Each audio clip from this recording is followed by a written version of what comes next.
நல்லா உடையவே மாட்டாங்க இந்த பாறை. ரசூலுல்லாஹ் அவர்களிடத்தில் இருந்து வாங்கிய அந்த ஆயுதத்தை அந்த பாறையின் மீது போட்டார்கள். ஒளி தெரித்து போனது. அப்பொழுது சொன்னார்கள், இந்த கான்ஸ்டான்டினோபிள் வெற்றி கொள்ளப்படுகிறது என்று. எவ்வளவோ சோதனை பெருமானார் ஸல்லல்லாஹு அலைஹி வஸல்லம் அவர்கள் போன பிறகு. ஆனால் 1453 கான்ஸ்டான்டினோபிள் வெற்றி கொள்ளப்படுகிறது. பெருமானார் ஸல்லல்லாஹு அலைஹி வஸல்லம் அவர்கள் வாக்களித்த ஒரு செய்தி அன்று உண்மைப்படுத்தப்படுகிறது.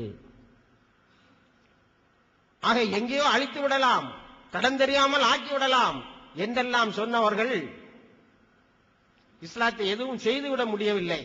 நாங்கள் அழித்து விடுவோம் என்று சொன்னவர்களால் எதுவும் செய்துவிட முடியவில்லை. 1917 உலக மகா யுத்தம், முதல் உலக மகா யுத்தம். இந்த உலக மகா யுத்தத்துக்கு நாம் எந்த அளவிலும் பொறுப்பில்லை. ஆனால் முஸ்லிம் உலகத்தை கூறு போட வேண்டும் என்பதற்காகவே இந்த உலக மகா யுத்தம் கொண்டு வரப்பட்டது.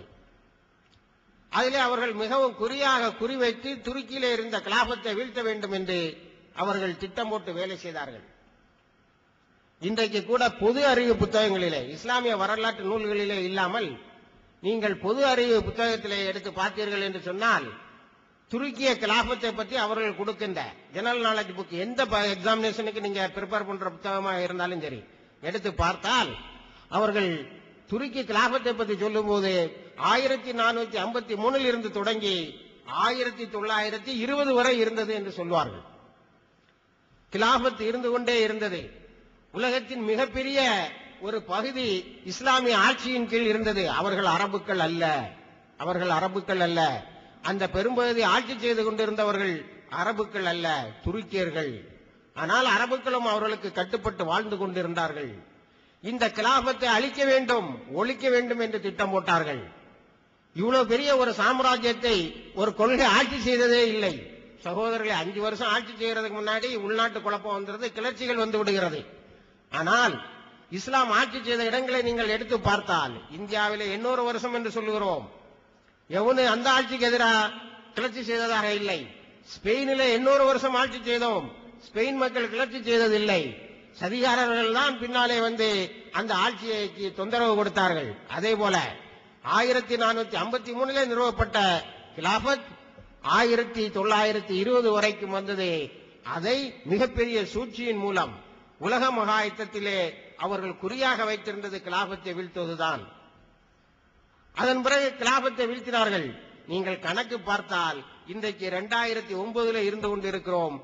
சொன்னால் ஒரு 80-87 வருடம் நமக்கு உலக தலைமை இல்லாமல் இருந்திருக்கிறது. அவ்வளவுதானே தவிர நாம் அதுவரையும் ஒரு தலைமையின் கீழ் இருந்திருக்கிறோம்.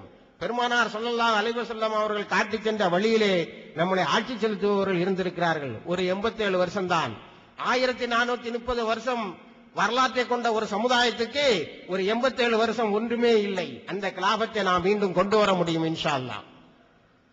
இந்த நிலையிலே தான் யூதர்களுக்கு ஒரு நாடு தருவேன் என்று உலக மகா யுத்தத்தினுடைய முடிவிலே, முதல் உலக மகா யுத்தத்தினுடைய முடிவிலே வாக்கு கொடுக்கிறார்கள் ஆங்கிலேயர்கள். அதை மையமாக வைத்து பாலஸ்தீனிலே குடியிருந்த முஸ்லீம்களை அவர்கள் விரட்டத் தொடங்குகிறார்கள். ஏனென்று சொன்னால், முதல் உலக மகா யுத்தம் முடிந்தவுடன் பாலஸ்தீன பகுதி பிரிட்டனுடைய கைகளில் சிக்கியது. பிரிட்டிஷ் மேண்டேட் என்று சொல்வார்கள், மேண்டேட்டட் ஸ்டேட் என்று சொல்வார்கள். அதாவது பிரிட்டனுடைய கண்காணிப்பின் கீழ் விடப்பட்டது. அங்கே அவர்கள் இஸ்ரேலை உருவாக்குவதற்கு எல்லா வகையான ஏற்பாடுகளையும் செய்தார்கள். 1945 ஐக்கிய நாடுகள் சபை தொடங்கப்பட்டவுடன் அது செய்த முதல் வேலை, இஸ்ரவேலர்களுக்கு ஒரு நாடு இருக்கிறது, அது பாலஸ்தீனை 2ஆக பிளந்து அதில் இஸ்ரவேலர்களுக்கு இஸ்ரேல் என்ற ஒரு நாட்டை உருவாக்க வேண்டும் என்றுதான். சகோதரர்களே, அப்பொழுது இஸ்ரேலில் இருந்த யூதர்கள் யாரும் அங்கு இல்லை.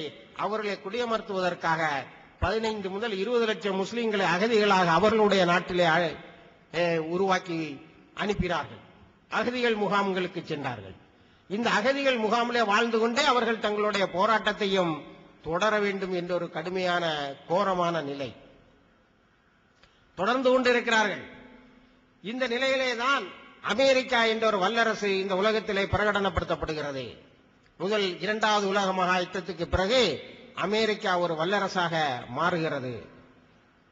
இந்த அமெரிக்கா என்ன சொல்லுகிறது என்றால் சிலுவை போர்களுடைய போர், சிலுவை போர் இன்னும் முடியவில்லை, அது தொடர்கிறது என்று சொன்னது.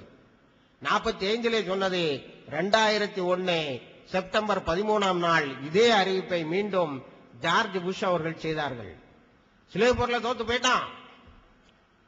முதல் உலக மகாயுத்தத்தில் இவர்கள் நாம் தோற்ற போது சலாவுதீன் அய்யூபினோட இடத்திலே வந்து நின்று சொன்னார்கள், look Salahuddin, we are back. முதல்ல எப்ப இழந்தார்கள் அதை? உமர் தாலாவுடைய பீரியடிலே இறந்த அந்த பாலஸ்தீன பகுதிகள், சிரியா பகுதிகளிலே ஏறத்தாழ 900 ஆண்டுகளுக்கு பின்னால் வந்து நின்று சொல்லுகிறார்கள், லுக் we are back.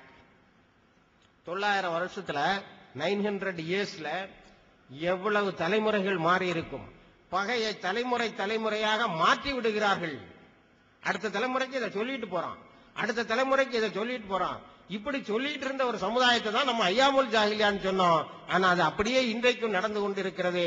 2001 கூட அவர்கள் மாடர்ன் சிலுவை, மாடர்ன் குருசுவேட்ஸ் ஸ்டார்டட் என்று சொன்னான் புஷ்.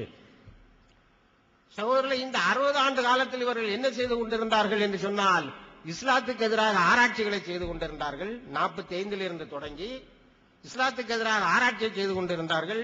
இஸ்லாத்த கொள்கைக்குள்ளாலே எப்படி குழப்பங்களை ஏற்படுத்துவது என்பதை பற்றி ஆலோசித்தார்கள். பல நூறு ஆய்வுகளை மேற்கொண்டு முஸ்லிம் சமுதாயத்தை பிளந்தது மட்டுமல்ல, மீண்டும் அவர்கள் ஒன்று கூடி இல்லாமல் போவதற்கு என்னென்ன செய்ய வேண்டும் என்பதற்கான ஆராய்ச்சிகளையும் செய்தார்கள். சற்றும் எதிர்பாராத விதமாக 1979 ஆப்கானிஸ்தான் என்று இன்றைக்கு அமெரிக்காவால் அடிமைப்படுத்தப்பட முயற்சி செய்யப்படுகிறதே நாடு ஆப்கானிஸ்தான். அந்த நாட்டில் ரஷ்யா படம் எடுத்துட்டு போச்சு. செங்கோடியை அங்க நாட்டிடுவோம்னு போனான். ஆனால் அங்குள்ள முஸ்லீம்கள் அதை எதிர்த்து போராடினார்கள். அங்கு ஒரு விசித்திரமான சூழ்நிலை. அதை தன்னம்பிக்கை வருவதற்காக நாம் கவனிக்க வேண்டும். ஆப்கானை ஆட்சி செய்து கொண்டிருந்த நஜிபுல்லா அறிக்கை விடுகிறார், நான் தான் ரஷ்யா படையை வர சொன்னோம். ஆனால் உங்களை போன்ற என்னை போன்ற முஸ்லீம்கள் இவர்களுக்கு அடிமைப்பட மாட்டோம்.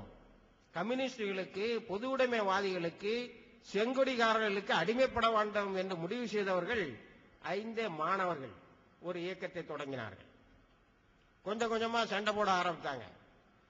சண்டை போட ஆரம்பித்தவொன்னா உலக அரங்கில் ஒரு செய்தி வந்தது. என்னடா, உலகத்தினுடைய மிகப்பெரிய வல்லரசு ஒண்ணு ஒரு குட்டி நாடுக்குள்ளால போச்சுது. இவன் 2 கோடி படை இருக்கிறது ரஷ்யாவிடம்.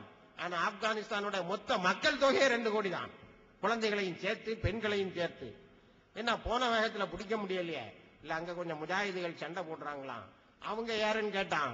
அவங்க அல்லாவையும் குரானையும் பெருமானார் ஸல்லல்லாஹு அலைஹி வஸல்லம் அவர்களுடைய வழிகாட்டுதலையும் பின்பற்றக்கூடிய மக்களாம் என்று சொன்னார்கள். என்ன செய்யறான்? கையில கிடைச்ச கத்தி, கம்பு இவர்களை எடுத்து உலகத்தினுடைய மிகப்பெரிய வல்லரசுகளில் ஒன்றான ரஷ்யாவை எதிர்த்து போராடுகின்றார்கள்.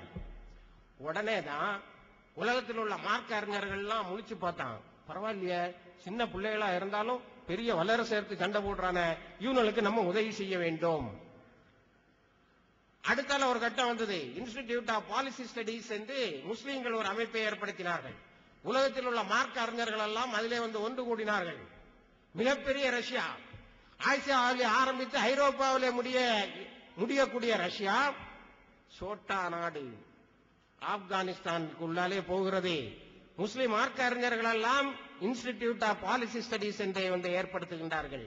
இந்த போரை எப்படி எதிர்கொள்வது? கொஞ்சம் பேர் கத்தி கம்பு வச்சு போராடுறான், கல்லெடுத்து இறங்கி போராடுறான். இவனுக்கு எப்படி ஆயுதத்தை கொண்டு சேர்ப்பது, இவனுக்கு எப்படி உணவை கொண்டு சேர்ப்பது, இவனை எப்படி வெற்றி பெற வைப்பது?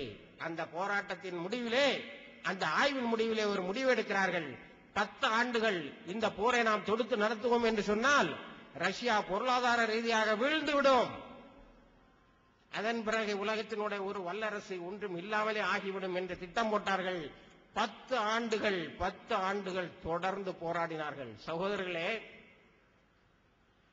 இந்த ரஷ்யா செச்சன்யாவிலே செய்த கொடுமைகளை விட 1945 முதல் 49 வரைக்கும் செச்சன்யாவிலே செய்ததை அதை